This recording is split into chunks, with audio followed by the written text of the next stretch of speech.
Hello दोस्तों, हमारे ड्रामे की शुरुआत होती है जब हमारी फीमेल लीड इसके बॉस को सिगरेट जला कर देती है। उसे ये अच्छा तो नहीं लगता, पर वो उसके सामने स्माइल करती है। बाद में जब वो अपनी रिपोर्ट्स देखती है तो सैड होकर सोचती है, तुम मरने जा रही हो, फिर भी डॉग की तरह काम कर रही हो। अगले सीन में वो अपने बॉयफ्रेंड को कॉल करती है जो किसी और ही लड़की के साथ लगा हुआ है। उसे कहता है, मैं किसी इम्पोर्टेंट काम में बिजी हूँ, तुम सिक पर्सन की तरह बार बार कॉल करके मुझे परेशान मत करो। और हमारी फीमेल लीड और सैड हो जाती है, कहती है, सच ही तो है, मैं सिक पर्सन ही तो हूँ। जब वो घर आती है तो उसके बॉयफ्रेंड और उसकी माँ को बात करते हुए सुनती है। उसका बॉयफ्रेंड कहता है, मॉम 8,000 युआन वेडिंग गिफ्ट कम नहीं है क्या? उसकी माँ कहती है, हाँ, लेकिन ली शाओशाओ एक नॉर्मल क्लर्क है, उसका बैकग्राउंड भी इतना स्ट्रांग नहीं है, तुम मुझसे देख लेना, तुमसे शादी करना उसके लिए ब्लेसिंग है, वही तुमसे शादी करने के लिए रोक रही है। वो खुद को अच्छे प्राइस पर सेल करना चाहती है, अगर तुम उसकी सुनते रहे तो वैसे ही तुम्हारे सर चढ़ बोलेगी। बॉयफ्रेंड कहता है, हाँ, शाओशाओ ऐसे ही है, वैसे तो ओबीडियंट है, पर उसने मना कर दिया तो तुम उसे प्रेग्नेंट कर दो, फिर तो वो कहीं नहीं जाएगी। ये दोनों नीच इंसान ये सब प्लॉटिंग करके गला फाड़ फाड़ के हंस रहे होते हैं। तभी शाओशाओ, हमारी फीमेल लीड, जो अभी तक दरवाजे से सुन रही थी, अंदर आ जाती है। उस कहती है, और जोर से बोलना था, मुझे तो कुछ सुनाई नहीं दिया। उसका बॉयफ्रेंड पूछता है, अरे तुम कब आई? और मैं और मॉम तो वेडिंग गिफ्ट ही डिस्कस कर रहे थे। गलीच इंसान। शाओशाओ कहते हैं, तुम्हारा प्रिटेंड करना बंद करो, मैंने सब सुन लिया है। मेरे पास 8,800 युआन है, पर अब मैं शादी नहीं करूँगी, मैं तुमसे ब्रेकअप करती हूँ मिस्टर जियांग। तो इस गलीच आदमी का नाम मिस्टर जियांग है। अब बेटे की एक्टिंग शुरू हो जाती है, पर माँ तो सीधा उसके मुंह पे बोल देती है, मेरे सन को तुम्हारी ज़रूरत नहीं, उसके पास है कोई वेल एजुकेटेड लड़की। और उसे बाहर आने को कहती है। ये चेन शियो चांग थी, शाओशाओ की स्कूल फ्रेंड, जिसे देखकर शाओशाओ तो शॉक हो जाती है। अगले सीन में शाओशाओ ऑफिस में होती है। उसके एक कलीग आकर उसे बहुत सारा काम दे जाती है और खुद व्लॉगिंग कर रही थी। उसका बॉस आता है, वो भी शाओशाओ को ही सुनाने लगता है, इतनी बड़ी कंपनी का प्रोजेक्ट तुम्हारी वजह से खो दिया हमने, क्या करती हो दिन भर? अगर काम नहीं करना था तो निकल जाओ कंपनी से। शाओशाओ उसे देखती रहती है। वो कहता है, क्या देख रही हो? हाँ, तुम इतनी गंदी क्यों दिख रही हो? जाओ हॉस्पिटल जाके चेक करके आओ, कहीं कोई इन्फेक्शियस डिसीज तो नहीं है। ये बॉस ना सच में बड़ा हरामी इंसान है। अब शाओशाओ का गुस्सा 7वें आसमान पर चढ़ जाता है, उससे कंट्रोल नहीं होता और वो उठकर सारी भड़ास निकाल देती है। ऑफिस में स्मोकिंग अलाउड नहीं। तुम्हें पता है, तुम्हारे मुंह से बदबू आती है, बुढ़े हो गए हो, कुछ आता जाता नहीं, और फिर छोटी छोटी बातों पर गुस्सा करते हो। वो अच्छी तरह उसकी धुलाई करती है। बॉस कहता है, चुप हो जाओ, वरना तुम्हें बाहर निकाल दूंगा। हाँ, तुम्हें तो मुझे कब का किक आउट कर दिया था, और तुम्हें तो पता ही नहीं तुम्हारी गर्लफ्रेंड तुम पे चीट कर रही है। उससे अच्छा खासा इंसल्ट करती है ली शाओ। फिर उसे उसकी रिपोर्ट्स दिखाती है। मैं पैसे भी ज़्यादा दिन नहीं जीने वाली, आज मैं ऑफिस चला दूंगी। सब देखते रहते हैं और वह सबके डेस्क से फाइल उठा कर उन्हें उड़ा देती है और फिर ऑयल डालकर जलाती है और ज़ोर ज़ोर से हंसने लगती है। ली शाओ जाने ही वाली होती है कि उसके अपने एक्स बॉयफ्रेंड और उसकी डिस्कसिंग गर्लफ्रेंड और मॉम मिल जाती है, जो फिर प्रिटेंड करके उसे मॉक करने लगते हैं। ली शाओ कहती है, मैं यहाँ ओवर टाइम करके काम कर रही थी और तुम इसके साथ मज़े उड़ा रहे थे। मॉम कहती है, मेरे बेटे का चार्म ही ऐसा है, खाक का चार्म। तुम पैसे ना कमा रही होती तो मैं कभी तुम्हें उसके साथ नहीं रहने देती। ये सुनकर तो शाओशाओ का गुस्सा और बढ़ता है और वो सीधे अपने एक्स को चाटे पर चाटा मारने लगती है। तुम स्कमबैग्स को देखकर मुझे डिस्गस्टिंग फील होता है, निकल जाओ यहाँ से। उन्हें धक्के मार के बाहर निकालती है। तो उसकी माँ कहती है, लीशु शु, तुम एक लूनाटिक पर्सन हो, तुमसे कोई शादी नहीं करेगा। तभी उसका नीच एक्स कहता है, ठीक है, हम म्यूचुअली अपार्ट हो जाते हैं, पर मैंने जो तुम पर पैसे खर्च किए हैं वो दे दो और हम चले जाएंगे। मतलब इस गलीचे इंसान में और शर्म ही नहीं है। तो हमारी शाव भी बड़ा नाइफ लेकर आती है और उनके पीछे पड़ जाती है। वो लोग भाग खड़े होते हैं और डोर बंद करके फिर लीशा रोने लगती है। तभी उसे कॉल आता है। एक लड़के का कॉल था। वो उसे नीचे बुलाता है। लीशा मना करते हैं तो वो कहता है, मैं तुम्हें 10 गुना सैलरी दूंगा, बस तुम नीचे आ जाओ। वो नीचे खड़ा होता है तो लीशा का एक्स यानी मिस्टर जियांग उसे देख लेता है और कहता है, ये तो लीशा का बॉस है, चलो उसे जाकर बात करते हैं। तभी उसकी गर्लफ्रेंड शाओ चांग उसे कहती है, ये तो ची ग्रुप का प्रेसिडेंट है, ची मिंगफेंग। तुम्हारी कंपनी का प्रोजेक्ट आने वाला है ना, तो तुम्हें इसकी ज़रूरत पड़ेगी, चलो उससे बात करते हैं, शायद हेल्प कर दे। और वो स्कमबैग एक्स दौड़कर ची मिंगफेंग के पास जाता है और उसे अपना इंट्रोडक्शन देता है कि वो ली शाओ का एक्स बॉयफ्रेंड है। ली शाओ उनको वहाँ देखती है और गुस्सा होकर उन्हें वहाँ से भगाने लगती है। बताओ, मैं ली शाओ अपने ब्रेकअप के बारे में बोलती है और उसका बॉस ऐसे स्माइल देता है जैसे उसने कोई कॉन्ट्रैक्ट विन किया हो। वो ली शाओ को साइड में जाकर फिर से कंफर्म करने के लिए पूछता है, क्या तुमने सच में ब्रेकअप कर लिया? वो कहते हैं, हाँ कर लिया। तो इसमें इतना मुंह फाड़ के हंसने वाली क्या बात है? मेरे ब्रेकअप से आप इतना खुश क्यों है बॉस? वो कहता है, अरे मैं खुश नहीं, अब तुम सिंगल हो ना, तो तुम अच्छे से वर्क करोगे, इसलिए मैं खुश हूँ।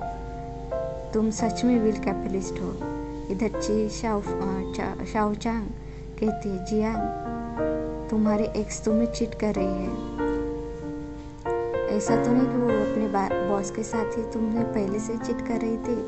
लीशा हंसने लगती है, तुम मुझे इतना गिरा हुआ समझती हो? मैं वर्क प्लेस में ऐसा करूँगी, वो भी इसके साथ? इधर ची मिंगफेंग कहता है, क्या मैं इतना बुरा हूँ? क्या कमी है मुझ में, क्या प्रॉब्लम है बताओ? फ्रस्ट्रेटेड लीशा पुलिस को कॉल कर देती है और पुलिस का नाम सुनकर ही वो सब लोग भागने लगते हैं और हमारा मेन लीड पपी की तरह फीमेल लीड के पीछे पीछे जाता है, पर वो उसे भी इग्नोर करके चली जाती है। बेचारा ची मिंगफेंग। फ्लैशबैक में दिखाते हैं कैसे एक रात बार के बाहर ची मिंगफेंग ड्रंक होकर घूम रहा था। तभी 2 आंटी जाकर उससे बात करने लगी और वो क्रेजीली बिहेव करने लगा। ली शाओ ने अपने बॉस को बचाने के लिए हीरोइक एंट्री ली और ची मिंगफेंग को स्लैप करके नीचे गिरा दिया और आंटी लोगों से माफ़ी मांगने लगी। तभी से ची मिंगफेंग उसे लाइक करने लगा। प्रेजेंट में ची मिंगफेंग सोच रहा था, अगर सच में ब्रेकअप हुआ है तो मेरा चांस तो बनता है। तभी ली शाओ गुस्से में एंट्री करती है, अगर तुम सोचते हो कि मैं खुद से रिज़ाइन करूँगी तो तुम गलत हो। चाहे तो तुम मुझे फायर कर सकते हो और मेरे वर्क एक्सपीरियंस में मेरी सैलरी 3 डिजिट में होनी चाहिए, वरना मुझे लेबर काउंसिल में मिलना। ची मिंगफेंग कहता है, मैं तुम्हें क्यों फायर करूँगा? तुम्हारा तो प्रोजेक्ट भी अभी कंप्लीट नहीं हुआ है। ली शाओ पूछती है, तुम सच में मुझे फायर नहीं करोगे? तो वो पूछता है, क्या मैं सच में तुम्हें ऐसा वैसा बॉस लगता हूँ जिसे जजमेंट देना नहीं आता? और उसे नेक्स्ट प्रोजेक्ट पर ध्यान देने को कहता है और उसका खाना भी दे देता है, कहकर उसे वो पसंद नहीं। ली शाओ उसे थैंक्स करती है और इस प्रोजेक्ट के साथ करियर का परफेक्ट एंड करने का कहती है। बॉस कहता है, तुम तो ऐसे कह रही हो जैसे तुम मरने वाली हो। वो कहती है, वैसे भी मैं कहाँ ज़्यादा दिन जिंदा रहूँगी, और पूछने पर एक्सक्यूज़ देकर निकल जाती है। ची मिंगफेंग उसे कहता है, ली शाओ लाइफ एक बार ही मिलती है, खुद को इग्नोर मत करो और किसी को तुम्हें बुली भी मत करने दो। अगले सीन में हमारी फीमेल लीड पूरी एक्साइटेड होकर रास्ते से जा रही थी। वो काफ़ी फनी वे से चल रही थी, ये सोच कर कि अब जब लाइफ ख़त्म होने वाली है तो मनी भी स्पेंड करना चाहिए। तभी उसकी नज़र एक क्लब की तरफ जाती है। वो एंट्री करने जाती है तो गार्ड उसे रोक देता है और प्रॉपर ड्रेस कोड में आने को बोलते हैं। वो ड्रेस कोड पूछती है तो वो उसे मिनी स्कर्ट का बोलता है और हमारी हीरोइन लिटरली कचरे की बैग उठाकर उसका ड्रेस पहनकर ले आती है। मुझे तो यह उर्फी जावेद की याद आ गई थी। बार पर बैठकर वो ड्रिंक्स की हाई प्राइस देखती है और शॉक हो जाती है। वो सोचती है इस ड्रिंक में ऐसा क्या सोना होता है जो इतना महंगा है। बारटेंडर बोलती है, मैम लगता है आप पहली बार आई है, मुझे आपकी हेल्प करने दे। तभी उसका स्कम्बैग एक साकर और उसके साथ उसकी चुड़ैल गर्लफ्रेंड भी होती है। दोनों लीशाओ को बुली करने लगती है। पता नहीं ये लोग क्यों नहीं छोड़ते बेचारी हमारी लीशाओ को, हर वक्त उसके पीछे पड़े रहते हैं। चेंगफेंग फिर से उसे पुअर होने का ताना देती है और शो ऑफ करने लगती है। लीशाओ भी कहाँ चुप रहने वाली थी। वो भी कहती है कुछ लोगों को दूसरे के बॉयफ्रेंड चुराने होते हैं और उन्हें शर्म भी नहीं आती। अरे शाओचान, अभी मैं तुम्हारी ही बात कर रही थी, तुमने सुना क्या? अगर सुना नहीं तो मैं फिर से सुनाती हूँ कि तुम कैसी लड़की हो। शाओचांग उसे मारने आती है पर खुद ही गिर जाती है। उसका स्कम एक्स आगे आता है तो लीशाओ उसके ऊपर ड्रिंक गिरा देती है। जियांग भी लीशाओ पर ड्रिंक गिराने चाहता था पर सीओ बास चिमंगफिंग बीच में आकर हमारी सिंड्रेला को बचा लेता है। उसे पूछता है, बेबी तुम ठीक हो ना? लीशा उसकी वेट बॉडी से अट्रैक्ट होती है। अब स्कमबैग को भागने के लिए बॉस उसे 5 मिलियन ऑफर करता है और वो लोग पैसे लेकर भाग जाते हैं मनी हंग्री पीपल। पर हमारी लीशा गुस्से से आग बबूला उठती है। तुमने उन्हें पैसे क्यों दिए?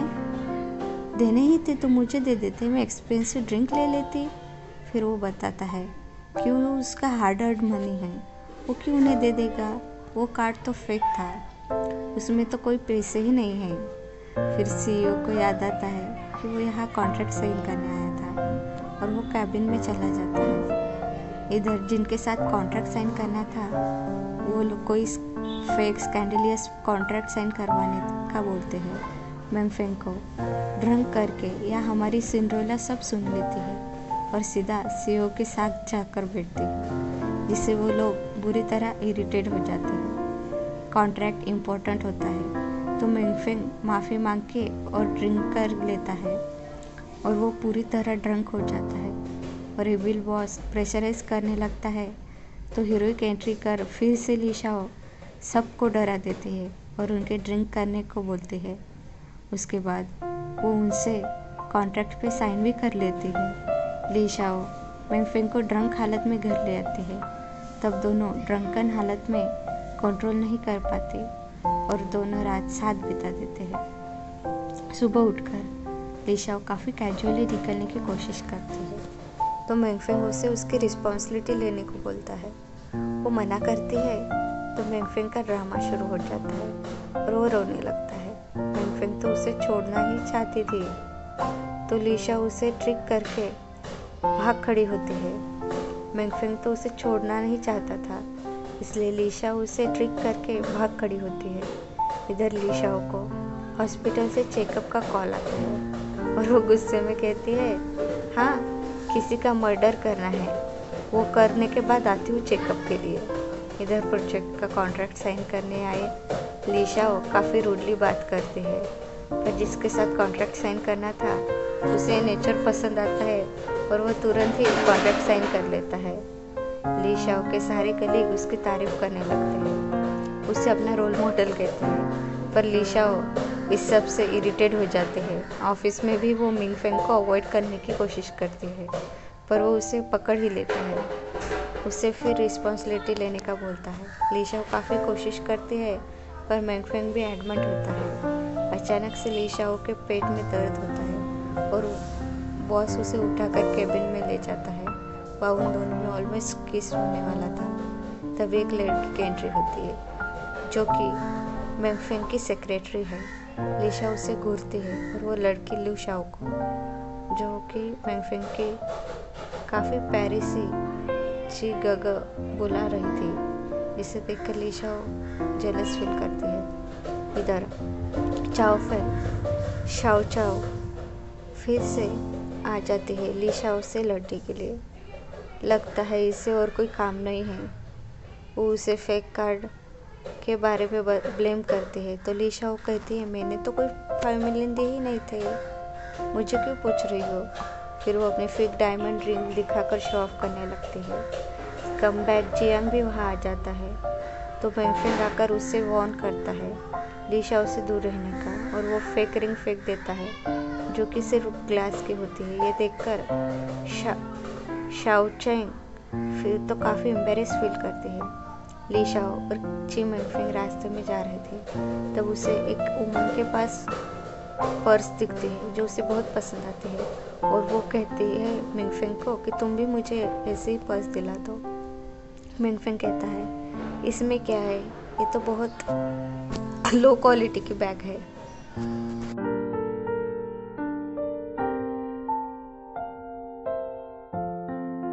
तुम चाहो तो मैं तुम्हें इससे भी अच्छे ब्रांडेड बैग दे सकता हूँ। तो ली शाओ एक्साइटेड हो जाती है, और फिर मेंगफेंग उसे एक बहुत ही सुंदर और ब्रांडेड बैग देता है, जो कि उसके कार के डिक्की में अच्छी तरह डेकोरेट करके रखी हुई होती है। उसे देखकर ली शाओ तो बहुत खुश हो जाती है। फिर मेंगफेंग उसे किस करने जाता है, तो ली शाओ मना करती है। वो पूछता है कि मैं तुम्हें क्यों पसंद नहीं। ली शाओ बोलती है क्योंकि तुम बिजनेसमैन हो और हमेशा सूट पहन के आते हो, तो मुझे तुम बहुत बोर लगते हो। अगले दिन ऑफिस में आते ही ली शाओ देखती है कि कोई हैंडसम लड़का जैकेट पहन के लिफ्ट के सामने खड़ा है। उसका फिजिक्स एंड स्टाइल से इम्प्रेस होकर वो फोटो लेने लगती है। आगे जाकर फेस देखती है तो वो मेंगफेंग होता है। वो तो शॉक हो जाती है। उससे पूछती है तुमने ये क्यों पहना। मेंगफेंग कहता है वो सूट पहन के बोर हो गया था। फ्लैशबैक में देखते हैं कैसे मेंगफेंग रात भर रिसर्च करके अपनी स्टाइल चेंज करता है ताकि ली शाओ को पसंद आए। ऑफिस में बाकी लड़कियां भी अडोर करती हैं, और उसके साथ उसकी सेक्रेटरी खड़ी होती है। उन्हें ये लड़कियां परफेक्ट कपल बोलती हैं, उन्हें अडोर करती है, जिसे देख ली शाओ हर्ट होती है और वहाँ से चली जाती है।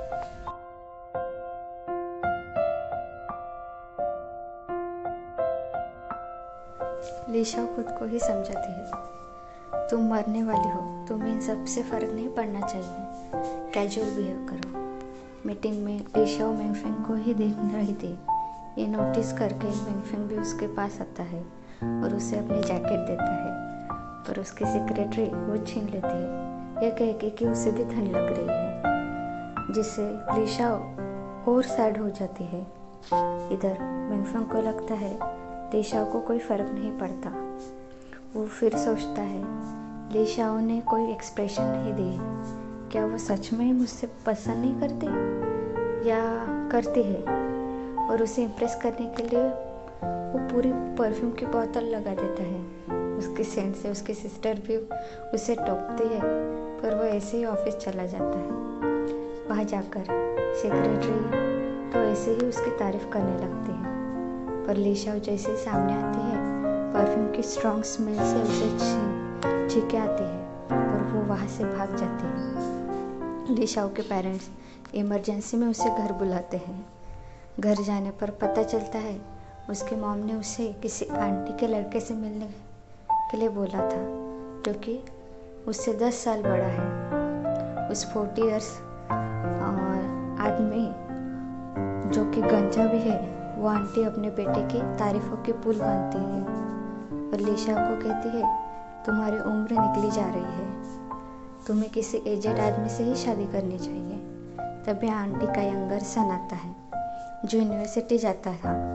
ली शाओ उसे बॉयफ्रेंड बनाने का ऑफर देता है और उसे अपना WeChat पर ऐड करती है, जिससे आंटी तो बड़ा इरिटेट होकर अपने बेटे को वहाँ से भगा ले जाती है।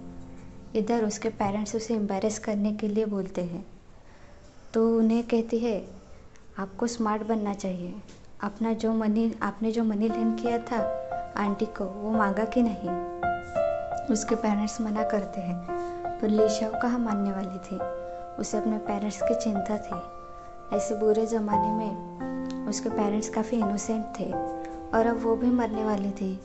तो वो अपने पेरेंट्स को लेकर उस आंटी के घर जाती है, जो बाहर से ही उन्हें भगा देती है। वो आंटी साफ मना कर देती है और पुलिस को बुलाने की धमकी देने लगती है। जब बिल्डिंग के बाकी लोग आते हैं तो सिंपैथी गेन करने का ड्रामा करती है। उसके ड्रामा देखने पर ली शाओ भी शुरू हो जाता है और कैसे वो बीमार है और उसके ऑपरेशन को पैसे चाहिए, पर यह आंटी उनका पैसा लौटा नहीं रही थी। वो सबको बताती है।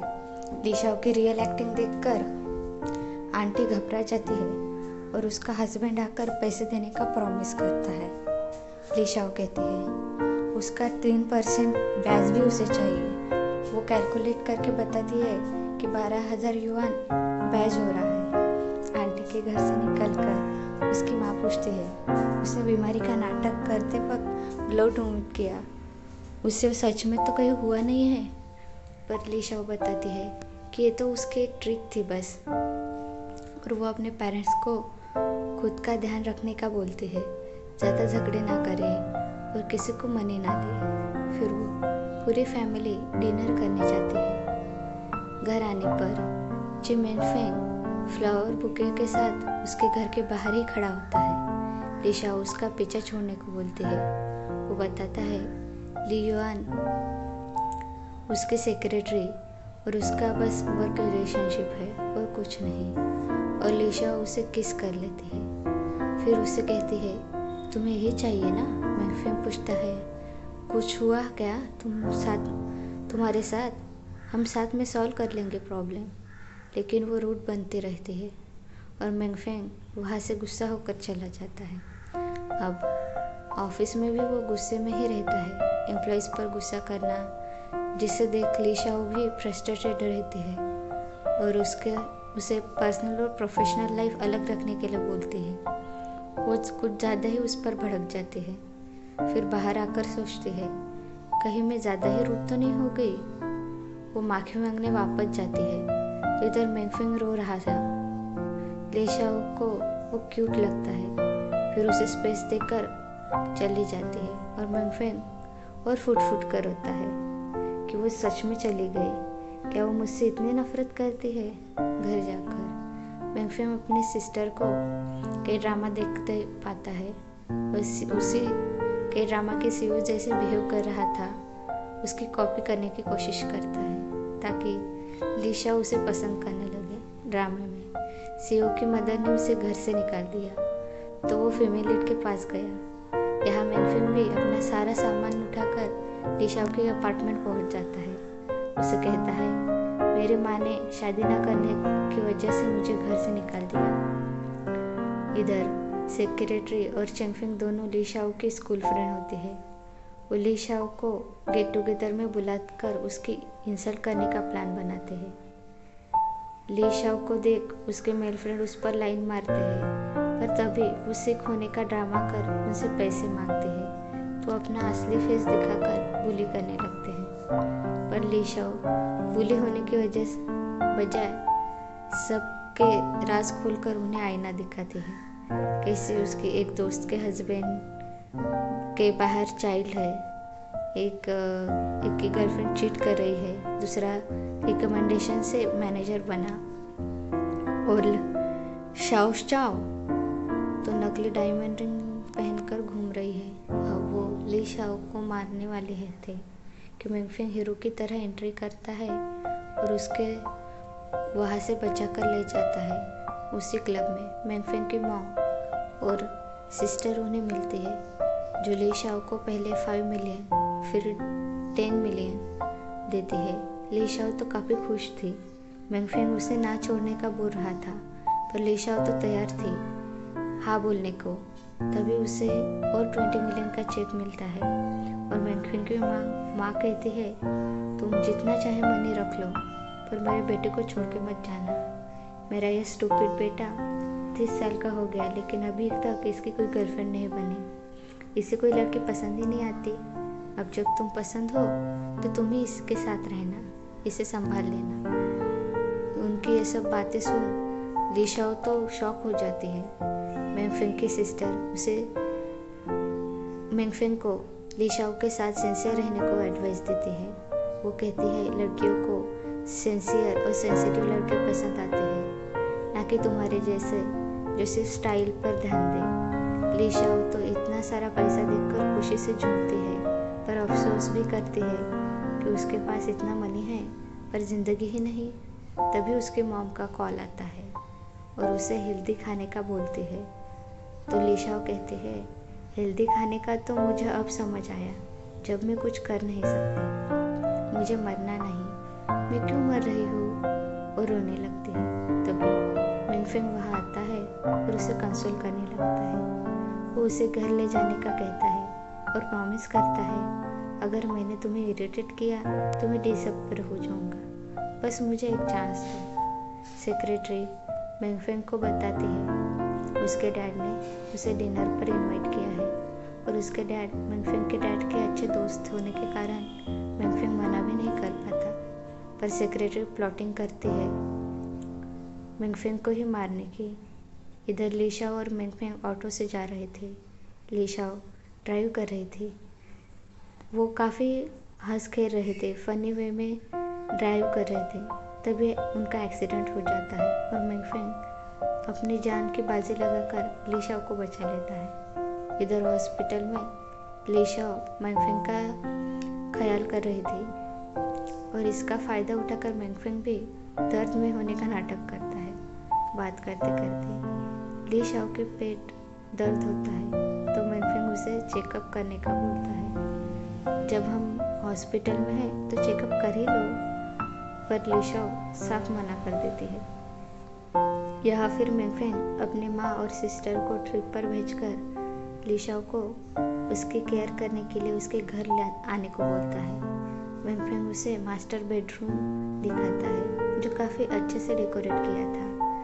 बेडशीट पर फूल से हार्ट बनाया हुआ था और ट्यूबलाइट काफ़ी सारी लाइट्स भी थी, जिसे देख लीशाओ हैप्पी और एक्साइटेड हो जाती है। इस रोमांटिक माहौल में दोनों पहले तो किस करते हैं और फिर इंटीमेट हो जाते हैं और साथ में रात गुजारते हैं। सुबह लीशाओ और मेंगफेंग एक दूसरे के बाहों में थे। तभी लीशाओ के पेट में दर्द होने लगता है। वो मेडिसिन लेती है जिसे मेंगफेंग भी नोटिस करता है। उसे हॉस्पिटल जाने का बोलता है पर लीशाओ फिर से मना कर देती है, जिससे मेंगफेंग को डाउट होने लगता है और वो अपने असिस्टेंट से मेडिसिन के बारे में रिसर्च करने को बोलता है। रात में मेंगफेंग सो रहा था, तब लीशाओ चुपके से वहाँ आती है और उसे अडोर करने लगती है, जिससे साफ था कि वो भी उसे बहुत पसंद करती है।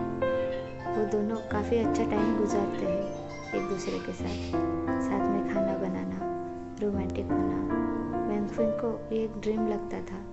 वो उनके रिश्ते को नाम देने को बोलता है और लीशाओ कहती है वो उसका प्यार रिजर्व नहीं करते। इधर सेक्रेटरी को उसके डिसीज के बारे में पता चलता है तो वो सबको बताती है और ऑफिस में सभी उस पर फेक पिटी करते हैं, लीशाओ को बुली करते हैं, जिससे तंग आकर लीशाओ ब्रेक लेने को बोलती है। पर मेंगफेंग को लगता है उससे कोई गलती हुई है। वो उससे माफ़ी मांगता है और रोने लगता है। हमारा सीईओ तो सच में रोंदू है। इधर जियांग और चाओफेंग उनमें भी फाइट होती है। चाओफेंग जियांग की माँ को फाइट में धक्का दे देती है और उसे काफ़ी जोर की लगती है। इसके बाद जियांग और शाओफेंग भी एक दूसरे से हाथापाई करने लगते हैं और फिर लड़ाई में ही ब्रेकअप कर लेते हैं। हॉस्पिटल का सीन आता है जब जियांग लीशाओ का पीछा करते हॉस्पिटल पहुंच जाता है। उसे लीशाओ के डिसीज का कंफर्मेशन करना था, पर डॉक्टर को लीशाओ का बॉयफ्रेंड बताकर उससे इन्फॉर्मेशन डॉक्टर जियांग को बताते हैं कि लीशाओ की टेस्ट मिसकंडक्ट हुई थी और उसे कोई स्टमक कैंसर नहीं है। अब जियांग इस बात का फ़ायदा उठाकर ली शाओ को फंसाने की कोशिश करता है। उसे प्रपोज करने जाता है पर ली शाओ उसे मारकर भगा देती है। इधर मैंगफेंग उसे मिलने आता है, जियांग के बारे में पूछता है। ली शाओ नाराज़ हो जाती है कि तुमने मेरा पीछा किया, मेरे पीछे स्पाइस लगाए और मैंने पहले ही रिजाइन कर दिया है, तो अब तुम मेरे पीछे मत आओ। पर मैंगफेंग उसे अपनी बॉडी से अट्रैक्ट कर रोक लेता है। इधर मैंगफेंग सेक्रेटरी को वार्न करता है ली शाओ के अगेंस्ट प्लॉटिंग करने के लिए। मीटिंग रूम में मीटिंग कैंसिल कर मैंगफेंग ली शाओ से ही फ्लर्ट करने लगता है। जियांग फिर से बुके लेकर ली शाओ को मनाने आता है। ली शाओ उसे मार मार कर भगा देती है, पर वो उसे डिसीज का ब्लैकमेल करके उसे मैंगफेंग के सामने साथ ले जाता है। पर आगे जाकर ली शाओ उसे एक लात मारकर फिर से भगा देती है। उस रात मैंगफेंग ड्रंक होकर ली शाओ के घर आता है।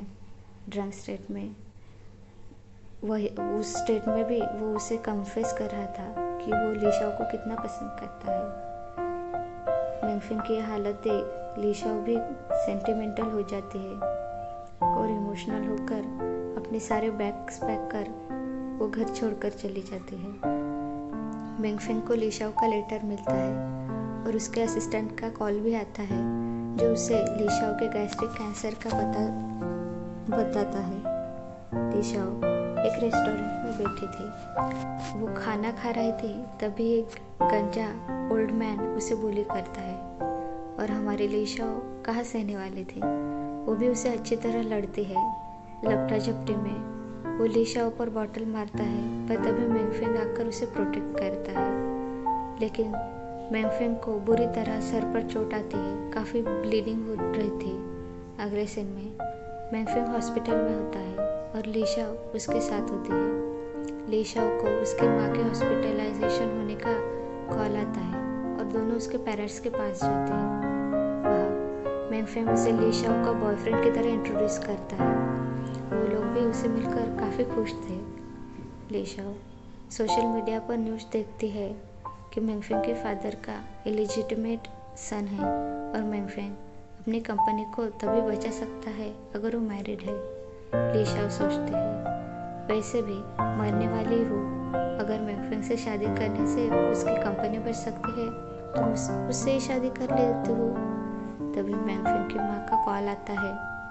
वो ली शाओ को बताती है कि मैंगफेंग मिसिंग है, वो तुम्हारी बात सुनेगा, तुम जाकर उसे संभालो, उसे ढूंढो। ली शाओ अपने अपार्टमेंट आती है तो सच में मैंगफेंग उसी के अपार्टमेंट के सामने होता है। ली शाओ को देखकर मैंगफेंग रोने लगता है और ली शाओ उसे शादी करने का प्रॉमिस करती है। फिर हमें फ्लैशबैक में दिखाते हैं कि कैसे मैंगफेंग और उसकी माँ ने इलिजिटिमेट चाइल्ड और मैरिज का ये सब प्लान बनाया था ताकि ली शाओ को वो मैरिज के लिए मना सके। ली शाओ को डाउट होता है पर मैंगफेंग उसे डिस्ट्रैक्ट कर देता है। ऑफिस में मैंगफेंग हैप्पी और एक्साइटेड होता है। उसे देखकर सभी एम्प्लॉयज़ घबरा जाते हैं।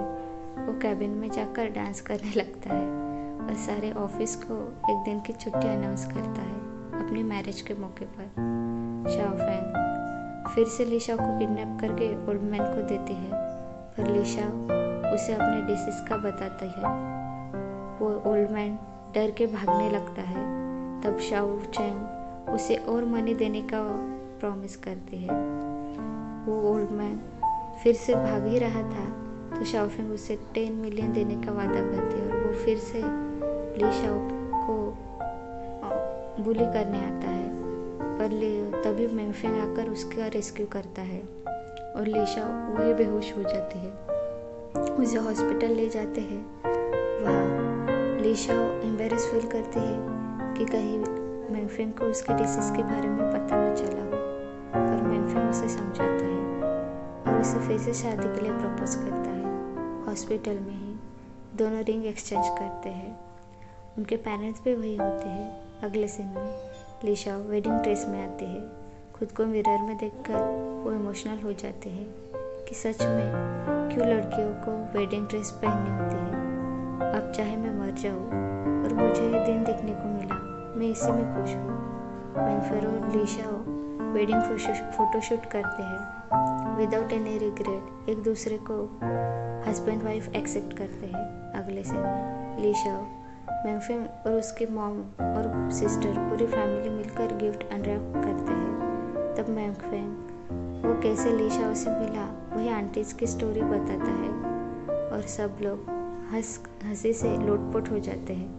जियांग वो स्कमबैग फिर से आकर इस बार मैंगफेंग को ही ली शाओ के डिसीज के बारे में बताकर उसे हर्ट करना चाहता है, पर मैंगफेंग उसे मारकर भगाता है कि वो ऑलरेडी सब जानता है और उसे कोई फ़र्क नहीं पड़ता। वो ली शाओ का पूरी तरह सपोर्ट करता है और उसकी केयर करता है। यही बात ली शाओ भी सुनती है और मैंगफेंग से गुस्सा हो जाती है कि उसने इतनी बड़ी बात उससे छुपाई।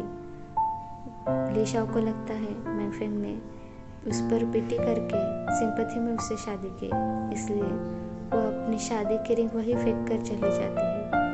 लेकिन मैंगफेंग वो रिंग ढूंढता रहता है। सुबह से रात हो जाती है तब भी उसे वो रिंग नहीं मिलती, पर वो ढूंढता ही रहता है। आखिरकार उसे वो रिंग मिल जाती है।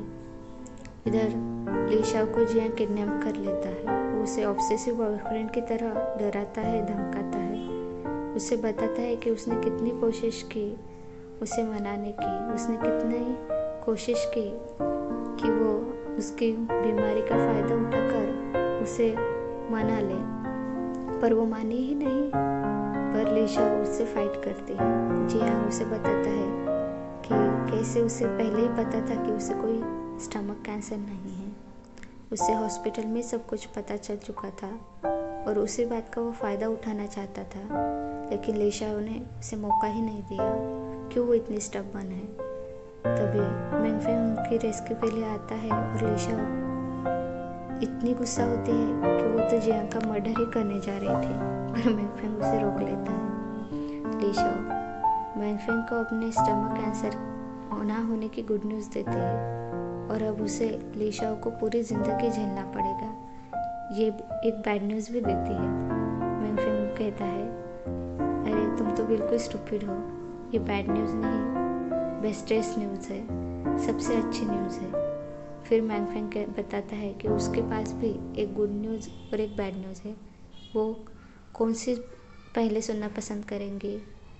तो ली शाओ कहती है, ठीक है बैड न्यूज़ बता दो। तो वो कहता है, बैड न्यूज़ ये है कि मैंने तुमसे झूठ कहा था, यहाँ कोई इलिजिटिमेट चाइल्ड नहीं है। और फिर गुड न्यूज़ ये है कि अब पूरी कंपनी मेरी है और सब मनी तुम्हारा। सुनकर एक्साइटेड ली शाओ मैंगफेंग को जोर से पंच करती है। वो सीधा ज़मीन पर लैंड करता है। अगले सीन में ली शाओ बॉस लेडी बनकर ऑफिस में एंट्री लेती है। मैंगफेंग गुस्से से सबकी क्लास ले रहा था, पर जैसे ही ली शाओ की एंट्री होती है वो बिगी बिल्ली बन जाता है और ली शाओ सबको छुट्टी दे देती है। दोनों ऑफिस में रोमांस करने लगते हैं और यहीं पर हमारा ये ड्रामा एंड होता है। Thank you guys.